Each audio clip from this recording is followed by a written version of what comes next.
فروشندگی و کارهای مختلف زیاد انجام دادم. از موقعی که درس میخوندم تقریبا میتونم بگم که دارم کار میکنم. کار به اونجا رسیدش که متوجه شدم که میتونم دیگه برم آرایشگری رو انجام بدم. رفتم میدون ولیعصر یا آموزشگاه فنی حرفه‌ای بود. این الان انقدر حرفه‌ای و کامل و جامع نبود واقعا، همون سبک سنتی قدیمی بود دیگه. من اون موقع فکر می‌کردم که شدم یه آرایشگر خیلی خفن.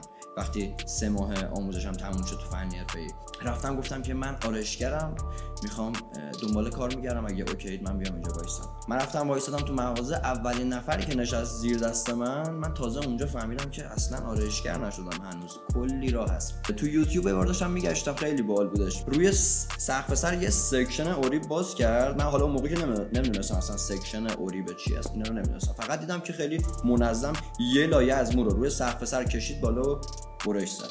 من اونجا تازه تیکش خورد برام که اون چیزی که دنبالش میگردم اونه، ولی پیگیر بودم.